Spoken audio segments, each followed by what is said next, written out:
Hello and welcome to the Garnered Talks. This is the series on the Garnered channel, also known as Jason Hassett, the Garnered, where we discuss car history and usually car stories, anything interesting to do with cars really.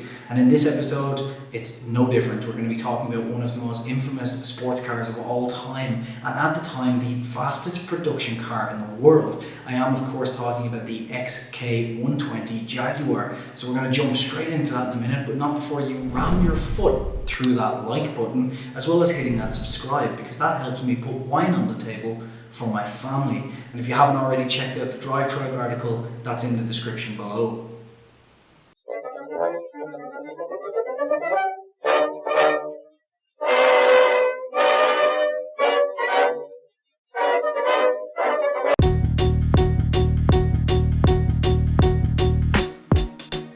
Prior to World War II, the Jaguar company was actually known as the Swallow Sidecar Company, or the SS Company, and you can probably imagine why they changed that name later on.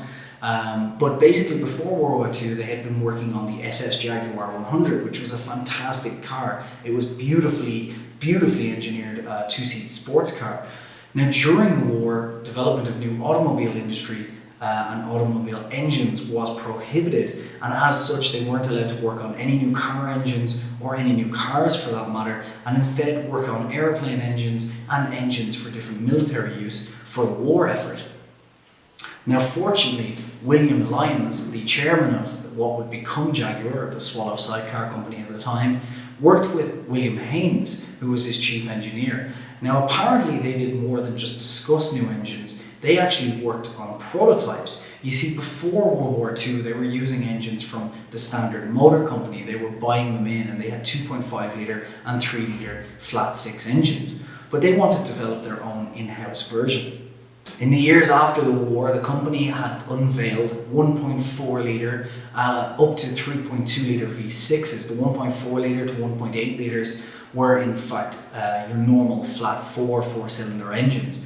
Now in 1946, the 3.2 litre V6 along with the other engines were ready to be properly unveiled, but William Haynes and William Lyons wanted a proper new chassis to really show off what the newly founded Jaguar company could do. So they started working on a project in-house, which was known in-house as the 660001, which was the project name and the chassis number of the first car that came out. This car would later go on to become the XK120, and it was unveiled at the 1948 London Motor Show, where it caused a sensation. This car was never meant to be a production car, but when William Lyons saw the interest from the press and the public at this incredible looking sports car, he decided to put it into production by popular demand.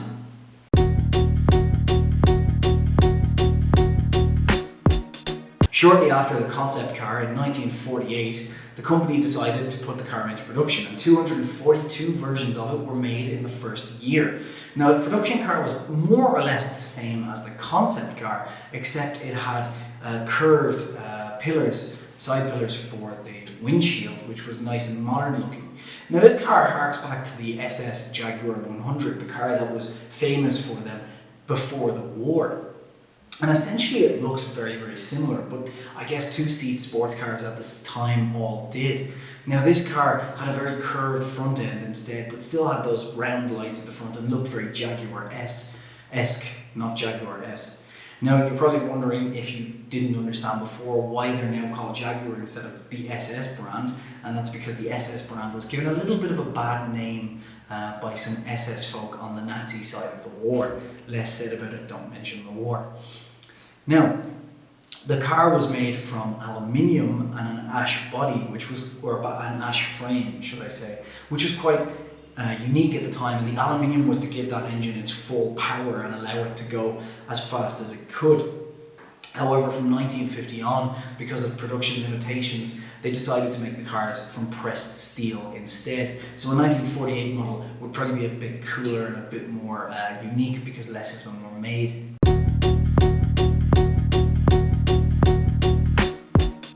The initial engine that went into this car was a 3.4 litre flat six DOHC engine, which stands for dual overhead camshaft even. I don't like the word shaft. Let's move on, Christian values and all that. Now the 3.4 litre was an impressive engine, pumping out 170 brake horsepower, but the one you really want is the 220 horsepower 3.8 litre flat 6 with Weber carbs that came later, because that produced a hell of a lot more. And 220 brake horsepower nowadays doesn't sound like a lot, but as you'll see in our performance section, at the time it was quite a bit.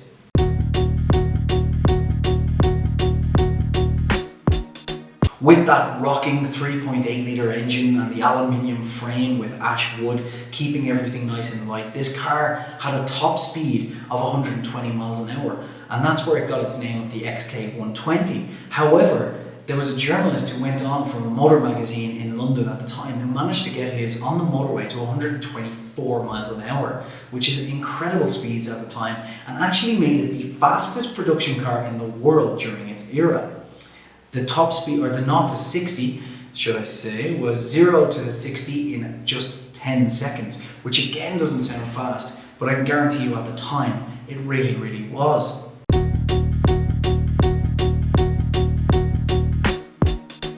The result was that Jaguar sold 12,000 units of this car in its short 6-year run. This doesn't sound like a lot by today's standards, but back then when cars were hand-built and hand-pressed instead of manufactured by robots, that is a lot of cars to sell. And this car really got Jaguar back in the game after the war, and it went on to produce some incredible cars like one we'll talk about tomorrow, the Mark II Jag, which was used almost exclusively for crime by the Cray twins. Thank you so much for watching. Don't forget to hit that like button and give me a subscribe so I can put some beer on the table for my family. And don't forget to check me out on Drive Tribe and follow me there as well. Thank you so much for watching. See you tomorrow.